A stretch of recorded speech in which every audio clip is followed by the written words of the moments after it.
it may surprise you to learn that Americans spend more than $125 billion for back to school and back to college shopping last year. But here's some promising news. Back to school spending decreased slightly this year. And according to a new study, almost 60% of Americans are optimistic they'll reach their financial goals in 2025. So Rachel Cruze with Ramsey Solutions joins me with some of her favorite tips to help families save on supplies, shop smart, and turn it into a fun money lesson for kids. Good morning to you.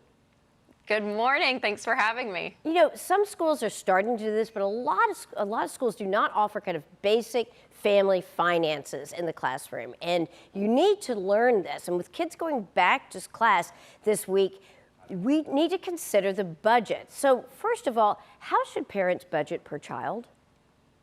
Well, you want to look at the household budget overall. So what you want to do is take your income, how much you make per month, and then list out all of the categories that you spend money on. And that's going to give you a rough idea of how much margin, if any, you have, because back to school shopping can get so expensive. I see numbers upwards of $800 that includes all the back to school supplies, the clothes, the shoes, the backpacks. And so what you want to do is prioritize your needs versus wants. Some of the things on this list can be pushed off for a month or two.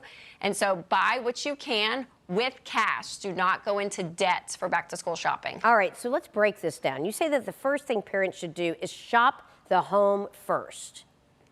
That's right. So look around your home and see what you have. And this can include, obviously, school supplies, but also I think about food. When you're packing your kids' lunches, what do you already have? Because all of that's going to save you money. So take inventory of your home, and if the backpack can be reused again for this year, because if you're on a tight budget, so be it, right? So find these places that you can kind of cut some corners, especially if you're on a tight budget. Yeah, I think also when it comes to, you probably have leftover notebooks. You've got some pencils that are hiding away in some closet. Shopping the home, I think, is a great option. And as you mentioned, when it comes to the refrigerator, check it out before you spend a bunch of money on school lunches. So let's also talk about how to save money and time on those after-school activities. That can be pricey.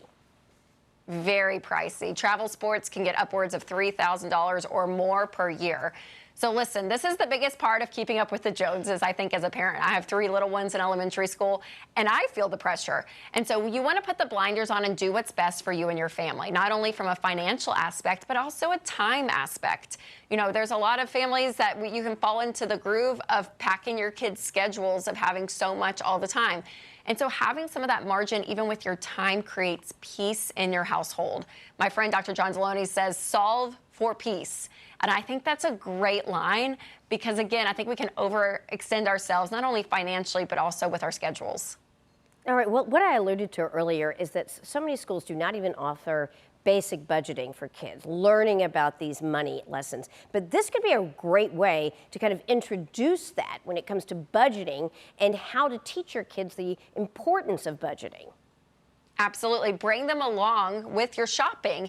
And I love the app Every Dollar because it's a great budgeting app. And so you can actually see, hey, here's how much money we have, and this is what we're going to spend. And you can even cash out that category of back to school shopping and have actual visual cash for your kids to see. Compare prices. You know, a pack of pens here is going to be more expensive than there. You look at the dollar section of some stores, and even the store you shop at is going to determine how much money you spend. And so your kids are along for the ride, and that's the best money lessons for them to learn when it's in the ebb and flow of life. And this is a great option because your kids are going to be invested because this stuff is for them and they're excited about it, which they should be.